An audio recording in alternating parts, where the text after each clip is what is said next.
अगर आपको पिछले 2 साल में कभी भी बुखार आया होगा, तो ये निश्चित है कि आपके डॉक्टर ने आपको डोलो 650 लेने की सलाह जरूर दी होगी। यही वजह है कि इस वक्त भी आपके घर में डोलो 650 का पत्ता जरूर रखा होगा। कुछ दिन पहले डोलो 650 से जुड़े भ्रष्टाचार का खुलासा हुआ था। डोलो 650 को बनाने वाली दवा कंपनी माइक्रो लैब्स लिमिटेड ने किस तरह इस दवा को लोकप्रिय बनाने के लिए डॉक्टरों को 1000 करोड़ रुपए की गिफ्ट्स वाली रिश्वत दी थी। अब ये मामला देश की सबसे बड़ी अदालत में पहुंच गया है और अब तो वरिष्ठ न्यायाधीश भी कम समय में डोलो की अपार सफलता पर आश्चर्य जता रहे हैं। इस केस की सुनवाई के दौरान जस्टिस DY चंद्रचूड़ ने कहा कि जब उन्हें कोरोना हुआ था, तब उनके डॉक्टर ने भी डोलो 650 खाने की सलाह दी थी। ये एक गंभीर मुद्दा है। डोलो 650 से जुड़े इस अनैतिक भ्रष्टाचार को लेकर एक संस्था the federation of medical and sales representatives association of India यानी FMRAI ने सुप्रीम कोर्ट में एक जनहित याचिका लगाई है। इस याचिका में उनके वकील संजय पारिक ने डोलो 650 बनाने वाली कंपनी माइक्रो लैब्स लिमिटेड पर कई गंभीर आरोप लगाए हैं। उन्होंने central board of direct taxes यानी CBDT की रिपोर्ट का हवाला देते हुए कहा कि माइक्रो लैब्स लिमिटेड ने डोलो 650 दवा की बिक्री बढ़ाने के लिए डॉक्टरों को 1000 करोड़ के गिफ्ट्स बांटे हैं। CBDT के सामने 1000 करोड़ रुपए के फ्री गिफ्ट बांटने का राज तब खुला जब इनकम टैक्स विभाग की टीम ने माइक्रो लैब्स लिमिटेड के 9 राज्यों में 36 ठिकानों पर छापे मारे थे।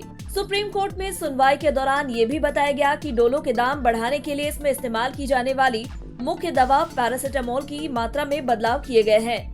केंद्र सरकार के नियमों के अनुसार पैरासिटामोल के वो ब्रांड जिनकी गोलियों में 500 मिलीग्राम तक पैरासिटामोल डाला जाता है, उनका दाम नेशनल फार्मास्यूटिकल्स प्राइसिंग अथॉरिटी पहले ही तय कर देती है।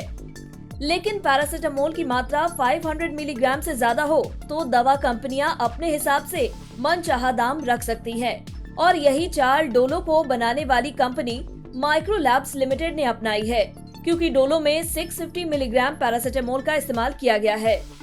इन बातों को सुनकर जस्टिस DY चंद्रचूड़ हैरान हो गए और उन्होंने कहा कि आप जो कह रहे हैं वो मुझे सुनने में बिल्कुल अच्छा नहीं लग रहा है।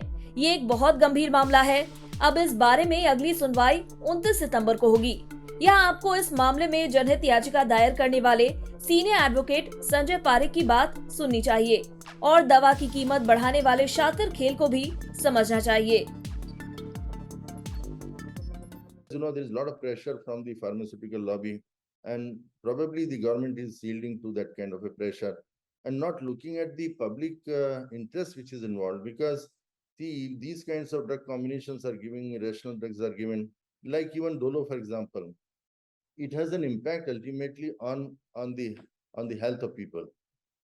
Okay. See, there are antibiotics, there are a number of things, As a matter of fact, I must point out that 47% drugs today which are available in the market are irrational drugs. That's again a study which has been 47%. Other thing is that the other study says that 20% cost which we pay for a drug, that 20% cost is actually for promoting the drug. So suppose, the drug, the drug is suppose 1 rupee.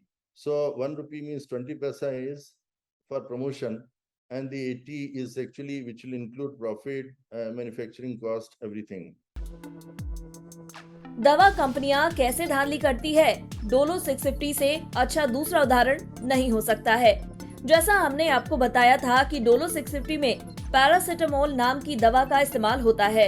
National pharmaceutical pricing authority ने paracetamol 500 mg की एक गोली का दाम मात्र 1 रुपए तय किया है, यानी 10 गोली के एक पत्ती की कीमत 10 रुपए फिक्स है। इसमें कोई बदलाव नहीं हो सकता। जबकि पैरासिटामोल 650 mg की एक गोली का दाम 2 रुपए 3 पैसे तय किया गया है। इस हिसाब से 10 गोलियों की कीमत 20 रुपए 30 पैसे होती है। लेकिन दवा कंपनियां इसमें अपने हिसाब से बदलाव कर सकती हैं। अब इसी दवा का सरकारी रेट भी सुनिए। भारत सरकार की तरफ से बनाए गए जन औषधि केंद्र पर पैरासिटामोल 650 mg की 10 गोलियों की कीमत मात्र 15 रुपए है।